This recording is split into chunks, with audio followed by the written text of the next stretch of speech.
Hello hello.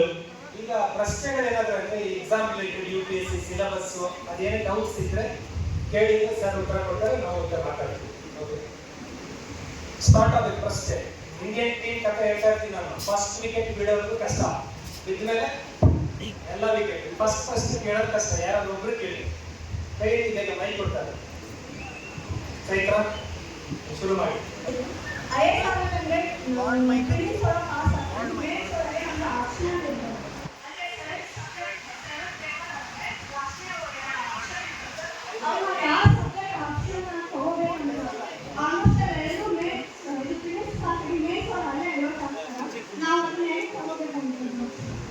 Very good. ನಿಮ್ಮ ಹೆಸರು Srirekha. Very good. So Srirekha ಪ್ರಶ್ನೆ ಏನಪ್ಪ ಅಂತಂದ್ರೆ UPSC ಎಕ್ಸಾಮಲ್ಲಿ ಮೇನ್ಸ್ ಅಲ್ಲಿ ಯಾವ ಆಪ್ಷನಲ್ ಸಬ್ಜೆಕ್ಟ್ ತಗೋಬೇಕು ಅಂತ. ಸೊ 3 ಸ್ಟೇಜಸ್ ಇರುತ್ತೆ: ಪ್ರಿಲಿಮಿನರಿ ಎಕ್ಸಾಮ್, ಮೇನ್ಸ್ ಮತ್ತೆ ಇಂಟರ್ವ್ಯೂ. ಪ್ರಿಲಿಮಿನರಿನಲ್ಲಿ 2 ಪೇಪರ್ಸ್ ಇರುತ್ತೆ. ಒಂದು ಜನರಲ್ ಸ್ಟಡೀಸ್ ಪೇಪರ್, 100 ಕ್ವಶನ್ಸ್ ಇರುತ್ತೆ, 200 ಮಾರ್ಕ್ಸ್. ಎರಡನೇದು CSAT ಪೇಪರ್, ಅದು ಎಲಿಜಿಬಿಲಿಟಿ ಅಂತ. CSAT ಪೇಪರ್ ಅಲ್ಲಿ 66.6 ಮಾರ್ಕ್ಸ್ ನೀವು ಸ್ಕೋರ್ ಮಾಡಿದ್ರೆ ಮಾತ್ರ ಪ್ರಿಲಿಮ್ಸ್ ಪೇಪರ್ ಎವ್ಯಾಲ್ಯೂಯೇಷನ್ ಆಗುತ್ತೆ. ಪ್ರಿಲಿಮ್ಸ್ ಪೇಪರ್ ನಲ್ಲಿ ಜನರಲ್ ಕ್ಯಾಟಗರಿನಲ್ಲಿ ನೀವು ಸುಮಾರು ಈಗ ಹೋದ ವರ್ಷ ಕಟ್ ಆಫ್ ಇದ್ದಿದ್ದು 75.4, ಈ ವರ್ಷ 87-88 ಅಂತಾರೆ. 100+ ಸೇವ್ ಮಾಡಬೇಕು ಅಂದ್ರೆ 50% ಮಾರ್ಕ್ಸ್. 9 ಅಂತ ಬಂದಾಗ 9 ಪೇಪರ್ಸ್ ಇರುತ್ತೆ. 9 ಪೇಪರ್ಸ್ ಅಲ್ಲಿ ಒಂದು ಎಸ್ಎ ಪೇಪರ್ ಇರುತ್ತೆ, 4 ಜನರಲ್ ಸ್ಟಡೀಸ್ ಪೇಪರ್ಸ್ ಅಂತ, 5 ಆಯ್ತು. ಇನ್ನು 2 ಪೇಪರ್ ಎರಡು ಆಪ್ಷನಲ್. ಒಂದು ಸಬ್ಜೆಕ್ಟ್ ಅದರಲ್ಲಿ 2 ಪೇಪರ್ ಇರುತ್ತೆ, ಒಂದು ಆಪ್ಷನಲ್ ಅದರಲ್ಲಿ 2 ಪೇಪರ್, ಟೋಟಲ್ 7 ಪೇಪರ್ ಆಯಿತು. ನಾನು ಹೇಳಿದೆಷ್ಟು 9 ಪೇಪರ್ಸ್. ಇನ್ನು 2 ಬಂದು compulsory English and compulsory Kannada, ಅಥವಾ ಯಾರಾದರೂ ಕೇಂದ್ರೀಯ ವಿದ್ಯಾಲಯದಲ್ಲಿ ಓದಿ ಕನ್ನಡ ಓದಲಿಲ್ಲ ಅಂದರೆ ಹಿಂದಿ ಅಥವಾ Sanskrit, any mother tongue. Kannada ಮತ್ತು ಇಂಗ್ಲಿಷಲ್ಲಿ ಪಾಸ್ ಆದರೆ ಮಾತ್ರ ನಿಮ್ಮ ಇನ್ನು 7 ಪೇಪರ್ ಮೇನ್ಸಲ್ಲಿ ಇವ್ಯಾಲ್ಯೂಯೇಷನ್ ಆಗುತ್ತೆ. ಮೇನ್ಸಲ್ಲಿ ಇಂಗ್ಲಿಷ್ ಎಲ್ಲರಿಗೂ ಕಂಪಲ್ಸರಿ, ಅದು ಪ್ಲಸ್ ಕನ್ನಡ. ಅದರಲ್ಲಿ 75ಕ್ಕಿಂತ ಜಾಸ್ತಿ ಸ್ಕೋರ್ ಮಾಡಬೇಕು, 250ಕ್ಕೆ 2 ಪೇಪರಲ್ಲಿ. ಅಲ್ಲಿ 2 ಪೇಪರಲ್ಲಿ 75+ ಸ್ಕೋರ್ ಮಾಡಿದರೆ ಮಾತ್ರ ಇನ್ನು 7 ಪೇಪರ್ ಇವ್ಯಾಲ್ಯೂಯೇಷನ್ ಆಗುತ್ತೆ. 7 ಪೇಪರ್ ಟೋಟಲ್ ಬಂದು 1750 marks, 250 marks each. Optional 500 marks ಇದೆ. ಸೊ ಯಾರು ಆಪ್ಷನಲ್ ಪೇಪರಲ್ಲಿ, ಆಮೇಲೆ ಜನರಲ್ ಸ್ಟಡೀಸ್ ನಲ್ಲಿ ಎಥಿಕ್ಸ್ ಪೇಪರ್ ಅಂತ ಬರುತ್ತೆ, ನೀತಿಶಾಸ್ತ್ರ ಅಂತ, ಎಥಿಕ್ಸ್. ಇನ್ನೊಂದು S A paper, S A, ethics, optional. ಈ 3ರಲ್ಲಿ ಯಾರು ಹೈಯೆಸ್ಟ್ ಸ್ಕೋರ್ ಮಾಡ್ತಾರೆ ಅವರಿಗೆ ಹೈಯೆಸ್ಟ್ ಚಾನ್ಸಸ್ ಇರುತ್ತೆ ರ್ಯಾಂಕ್ ತಗೊಳ್ಳೋದಕ್ಕೆ ಈ ಎಕ್ಸಾಮ್ ಅಲ್ಲಿ, IAS ಎಕ್ಸಾಮ್ ಅಲ್ಲಿ. ಸೊ ಆಪ್ಷನಲ್ ಯಾವ ತಗೋಬೇಕು?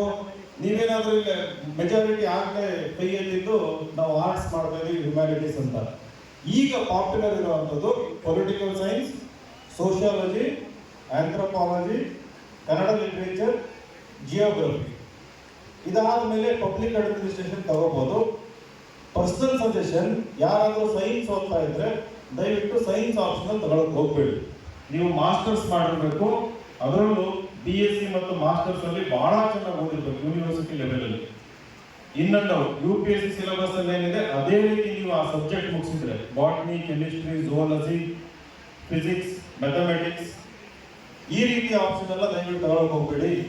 ತಗೊಳ್ಳೋದಿದ್ರೆ ಕನ್ನಡ ಸಾಹಿತ್ಯ ಬಹಳ ಅದ್ಭುತವಾಗಿದೆ, ಈಸಿ ಟು ರಿಮೆಂಬರ್, ಗೈಡೆನ್ಸ್ ಇರುತ್ತೆ. ಎರಡನೇದು ರಾಜಕೀಯ ಶಾಸ್ತ್ರ, ಪೊಲಿಟಿಕಲ್ ಸೈನ್ಸ್. ಮೂರನೇದು ಸೋಷಿಯಾಲಜಿ. ಕೆಲವರು ಹಳಬ್ರನ್ನ ಕೇಳಿದ್ರೆ ನಿಮಗೆ ಮಿಸ್ಗೈಡ್ ಮಾಡ್ತಾರೆ. ಪಾಪ ಅವ್ರ ಕಾಲದಲ್ಲಿ ಹಿಸ್ಟ್ರಿ ಆಪ್ಷನಲ್ ಚೆನ್ನಾಗಿತ್ತು, ಸೈಕಾಲಜಿ ಚೆನ್ನಾಗಿರ್ತಾ ಇತ್ತು. ಸೊ ಪಬ್ಲಿಕ್ ಅಡ್ಮಿನಿಸ್ಟ್ರೇಷನ್ ಹೇಳ್ತಾರೆ, ದಯವಿಟ್ಟು ಹಿಸ್ಟ್ರಿ ಅಂತೆಲ್ಲ ತಗೊಳಕ್ ಹೋಗ್ಬೇಡಿ. ತಗೊಂಡ್ರೆ political science, sociology or anthropology ಅಥವಾ ಕನ್ನಡ ಲಿಟರೇಚರ್, ಇವು 4 ಟ್ರೆಂಡಿಂಗ್ ಅಲ್ಲಿ ಇದೆ. ಇಲ್ಲ ನನಗೆ ಸೈಕಾಲಜಿಯಲ್ಲಿ ಆಸಕ್ತಿ ಇದೆ, ಎಕನಾಮಿಕ್ಸ್ ಅಲ್ಲಿ ಆಸಕ್ತಿ ಇದೆ ಅಂದ್ರೆ ಮಾಸ್ಟರ್ಸ್ ಮಾಡಿ ಬಂದು ಆ ಆಪ್ಷನ್ ಎಲ್ಲ ತಗೊಳ್ಳಿ. ಮಾಸ್ಟರ್ಸ್ ಮಾಡಬೇಕಾದ್ರೆ 2 ವರ್ಷ ಅಕಾರ್ಡಿಂಗ್ ಟು UPSC ಸಿಲೆಬಸ್ ಮುಗಿಸ್ಕೊಂಡ್ಬಿಡಿ, ಆಮೇಲೆ UPSC ಎಕ್ಸಾಮ್ ಕೊಡಿ. ಬರೀ BA ಅಥವಾ ಕಾಮರ್ಸ್ ತಗೊಳಕ್ ಹೋಗ್ಬೇಡಿ. ಕಾಮರ್ಸ್ ಅಂಡ್ ಅಕೌಂಟೆನ್ಸಿ ಅದು ಮಾಸ್ಟರ್ಸ್ ಲೆವೆಲ್ ಇರುತ್ತೆ. ಮಾಸ್ಟರ್ಸ್ ಮಾಡಿದ್ರೆ ಮಾತ್ರ ತಗೊಳ್ಳಿ, ಇಲ್ಲಾಂದ್ರೆ ತಗೊಳಕ್ ಹೋಗ್ಬೇಡಿ. ಫೈನ್, ಡೌಟ್ ಕ್ಲಿಯರ್ ಆಯ್ತಾ? ಗುಡ್. ನನ್ನ ಹೆಸರು ಸಂತೋಷ್ ಅಂತ.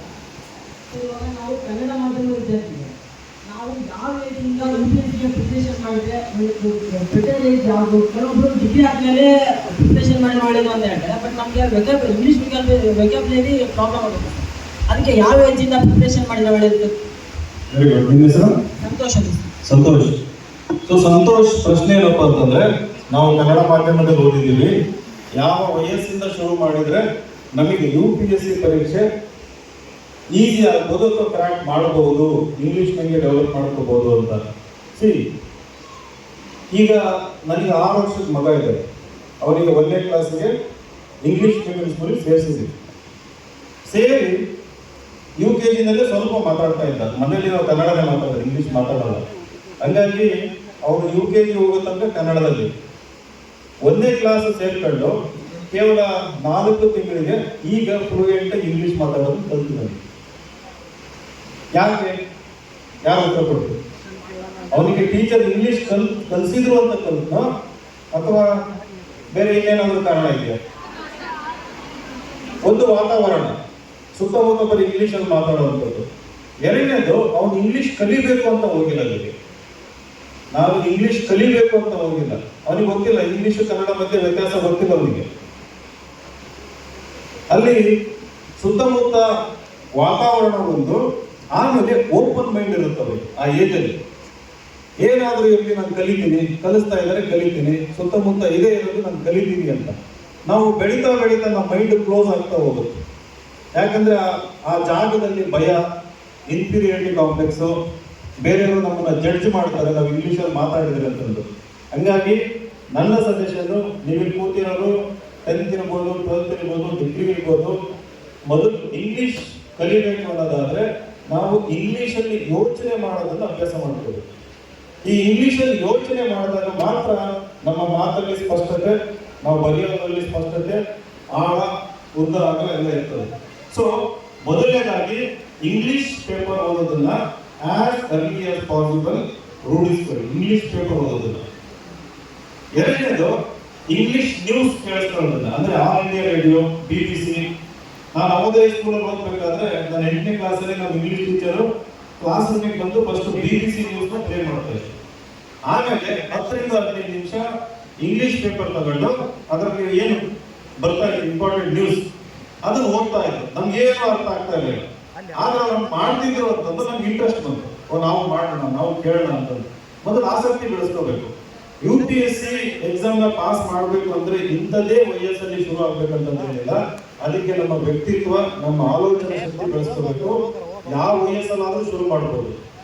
ಈಗ UPSC ಎಕ್ಸಾಮ್ ಏನ್ ಡಿಮ್ಯಾಂಡ್ ಮಾಡುತ್ತೆ ನಮ್ಮಲ್ಲಿ ಅಂತಂದ್ರೆ ನಮ್ಮ ವ್ಯಕ್ತಿತ್ವ. ನೀವು NCERT ಬುಕ್ಸ್ ಓದಬೇಕು, ಕೆಲವೊಂದು ಸ್ಟ್ಯಾಂಡರ್ಡ್ ಬುಕ್ಸ್ ಓದಬೇಕು, ಇಂಗ್ಲಿಷಲ್ಲಿ ಆನ್ಸರ್ ಬರೀಬೇಕು. ಆದ್ರೆ ಇಂಟರ್ವ್ಯೂ ಅಂತ ಹೋದಾಗ ಪರ್ಸನಾಲಿಟಿ 275 ಮಾರ್ಕ್ಸ್ ಇರುತ್ತೆ, 275 ಮಾರ್ಕ್ಸ್. 275 ಮಾರ್ಕ್ಸ್ ಹೈಯೆಸ್ಟ್ ಎಷ್ಟು ಕೊಡ್ಬೋದು? 275 ಮಾರ್ಕ್ಸ್ಗೆ ನಿಮ್ಮನ್ನ 20 ನಿಮಿಷ ಇಂಟರ್ವ್ಯೂ ಮಾಡಿ ಹೈಯೆಸ್ಟ್ ಎಷ್ಟು ಕೊಡ್ಬೋದು? 215. 215 ಹೈಯೆಸ್ಟ್ ಇಂಟರ್ವ್ಯೂ ಮಾರ್ಕ್ಸ್. 275ಕ್ಕೆ 215. ಯಾರು 190ಕ್ಕಿಂತ ಜಾಸ್ತಿ ತೆಗಿತಾರೆ ಅವರು ಆ ವರ್ಷ IAS, IPS ಇಲ್ಲ ಇಂಡಿಯನ್ ಫಾರಿನ್ ಸರ್ವಿಸ್ ಇಲ್ಲ ಇಂಡಿಯನ್ ರೆವೆನ್ಯೂ ಸರ್ವಿಸ್, ಈ 4 ಸರ್ವಿಸ್ ಅಲ್ಲಿ ಒಂದು ಸರ್ವಿಸ್ ಅವ್ರು ಸಿಗುತ್ತೆ. ಸೊ ಒಂದು ಎಸ್ಸೆ ಪೇಪರ್ 3 ಗಂಟೆ ಬರೀಬೇಕು, 2 ಎಸ್ಸೆಗಳು ಬರೀಬೇಕು 3 ಗಂಟೆನಲ್ಲಿ. ನೀವು 3 ಗಂಟೆ ಬರೀಬೇಕಂದ್ರೆ ವರ್ಷ ಪೂರ್ತಿ ಓದಿರ್ಬೇಕು. ವಸ್ತು ಸಂಗ್ರಹ ಅಂತೀವಲ್ಲ, ವಿಷಯ ಜ್ಞಾನ ಇರಬೇಕು. ಇಂಟರ್ವ್ಯೂನಲ್ಲಿ ಕೇವಲ 20 ನಿಮಿಷ. ಎಸ್ಸೆನಲ್ಲಿ ಹೈಯೆಸ್ಟ್ ಮಾರ್ಕ್ಸ್ 140. 3 ಗಂಟೆ ಬರೆದ್ರು ಕೂಡ 250ಕ್ಕೆ 140. ಜನರಲ್ ಸ್ಟಡೀಸ್ ಪೇಪರ್ 1 ಅಂತ ಹೇಳಿದ್ನಲ್ಲ ಹಾಗೆ, ಅಥವಾ ಆಪ್ಷನಲ್ 3 ಗಂಟೆ ಬರೆದ್ರು ಹಬ್ಬ ಅಂದ್ರೆ 130ರಿಂದ 140 ಹೈಯೆಸ್ಟ್ ಮಾರ್ಕ್ಸ್.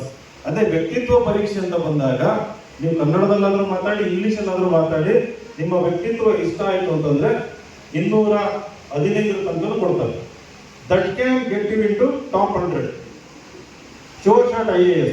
ಸೊ ನಿಮ್ಮ ಫೋಕಸ್ ನಾನು IAS ಎಕ್ಸಾಮ್ ಪ್ರಿಪೇರ್ ಆಗ್ತಿದ್ದೀನಿ ಅಂತಂದು ಇರಬಾರ್ದು.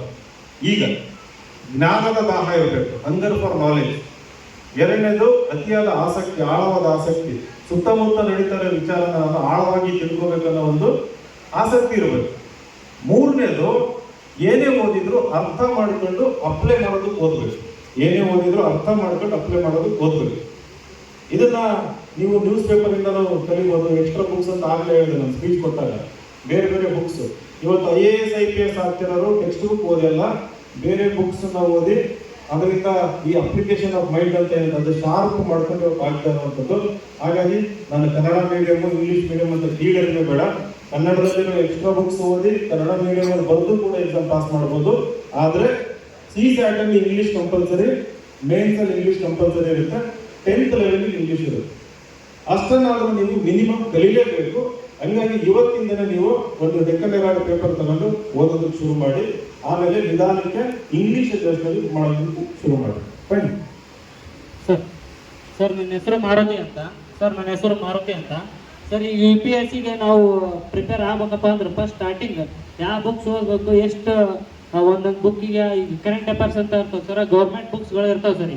ಈಗ ಯಾವ ಬುಕ್ಕಕ್ಕೆ ಎಷ್ಟೆಷ್ಟು ನಾವು ಟೈಮ್ ಕೊಡ್ಬೇಕು ಸರ್? ಯಾವ NCERT ಟೆಕ್ಸ್ಟ್ ಬುಕ್ಸ್ ಯಾಕೆ ಓದಬೇಕಂದ್ರೆ ಎರಡು ಕಾರಣ. ಒಂದು ಕಾನ್ಸೆಪ್ಚುವಲ್ ಕ್ಲಾರಿಟಿ, ಹಿಸ್ಟ್ರಿ ಇರ್ಬೋದು, ಜಿಯೋಗ್ರಫಿ ಇರ್ಬೋದು, ಪೊಲಿಟಿ ಇರ್ಬೋದು, ಎನ್ವಿರಾನ್ಮೆಂಟ್ ಇರ್ಬೋದು, ಸೈನ್ಸ್ ಇರ್ಬೋದು. Conceptual clarity NCERT immediately finish class 6th ಇಂದ ಕ್ಲಾಸ್ 12th ತನಕ all social science text books, class 6 to class 8 mathematics and science text book. ನೀವಾಗಲೇ ಮ್ಯಾಥ್ಸ್ ಇಂಗ್ಲಿಷ್ ಬಯೋ ಅಂತ ಹೇಳಿದ್ರಲ್ಲ, ಕನ್ನಡ ಮೀಡಿಯಂ ಇದ್ರೂ ಇಂಗ್ಲಿಷ್ ಬುಕ್ಸ್ ತಗೊಂಡು ಓದೋದನ್ನ ಅಭ್ಯಾಸ ಮಾಡ್ಕೊಳ್ಳಿ. ಎರಡನೇದು ಈ ಪ್ರೀವಿಯಸ್ ಇಯರ್ ಕ್ವಶನ್ಸ್ನ ನೀವು ಕೋಚಿಂಗ್ಗೆ ಹೋಗಿ ರೆಡಿ ಮಾಡ್ಕೋಬೇಕಂತಂದ್ರೆ ಇವತ್ತಿಂದನೇ ನೋಡ್ತಾ ಇಲ್ಲ, ಆಸಕ್ತಿ, ರೈಟ್? ಸೊ ಇದನ್ನ ದೈನಂದಿನ ಚಟುವಟಿಕೆ ಅನ್ನೋ ಇರಬೇಕು. ಅವಾಗ ಮಾತ್ರ ನಿಮಗೆ ಶುರು ಆಗುತ್ತೆ ಆಸಕ್ತಿ. ಮತ್ತು ಇನ್ನೊಂದು ಹೇಳ್ತೀವಿ, ನಿಮ್ಮ ಸಾಮರ್ಥ್ಯ ನಿಮ್ಗೆ ಗೊತ್ತಾಗುತ್ತೆ. ಕೊನೆಯದಾಗಿ ಕೋಚಿಂಗ್ ನೆಸೆಸಿಟಿ ಇಲ್ಲ. ನಮ್ಮ ಕೋಚಿಂಗ್, ನಮ್ಮ ಇನ್ಸ್ಟಿಟ್ಯೂಷನ್ ನೀವು ಏನಕ್ಕೆ ಬರಬೇಕಂತಂದ್ರೆ ಮಾರ್ಗದರ್ಶನ ತಗೊಳ್ಬೇಕು, ಕ್ಲಾಸಲ್ಲಿ ಕೂರೋದಕ್ಕಲ್ಲ. ನಮ್ಮ ಹೈಯರ್ ಎಜುಕೇಶನ್, ಸ್ಕೂಲ್ ಎಜುಕೇಶನ್ ಚೆನ್ನಾಗಿದ್ದಿದ್ರೆ ನಮ್ಮ ಕೋಚಿಂಗ್ ಇನ್ಸ್ಟಿಟ್ಯೂಷನ್ ಕಟ್ಟೋ ಅವಶ್ಯಕತೆ ಬರ್ತಿರ್ಲಿಲ್ಲ, ಹೌದಲ್ಲ? ನಿಮ್ಮ ಸ್ಕೂಲ್ ಸಿಸ್ಟಮ್ ಚೆನ್ನಾಗಿದ್ದಿದ್ರೆ, ಎಜುಕೇಶನ್ ಚೆನ್ನಾಗಿದ್ದಿದ್ರೆ ಬರ್ತಿರ್ಲಿಲ್ಲ. ಆದರೆ ಅದು ಚೆನ್ನಾಗಿಲ್ಲ ಅಂತ ಕಂಪ್ಲೇಂಟ್ ಮಾಡೋ ಬದಲು ಅಂಬೇಡ್ಕರ್, ವಿಶ್ವೇಶ್ವರಯ್ಯ ಹೆಂಗೆ ಓದಿದ್ರಲ್ಲ, ಇಷ್ಟೊಂದು ಮಂಜುನಾಥ ಅದ್ಭುತವಾಗಿ ಹೇಳಿದ್ದಾರೆ ಏನೇನು ಮಾಡಬೇಕು ಅಂತ. ಸೊ ಎಕ್ಸ್ಟ್ರಾ ಎಫರ್ಟ್ ಆಗಿ ನೀವು ಅಷ್ಟೊಂದು ಮುಗಿಸ್ಕೊಂಡು ಬನ್ನಿ. ನಿಮ್ಮನ್ನ IAS ಮಾಡಿಸೋ ಜವಾಬ್ದಾರಿ ನಮ್ದು. ಇಡೀ ದೇಶಕ್ಕೆ ರ್ಯಾಂಕ್ ಒಂದು ಕೊಟ್ಟಿದ್ದೀವಿ, ರೈಟ್? IAS ಹೆಂಗ್ ಮಾಡಿಸ್ಬೇಕಂತ ನಮ್ಗೆ ಗೊತ್ತು.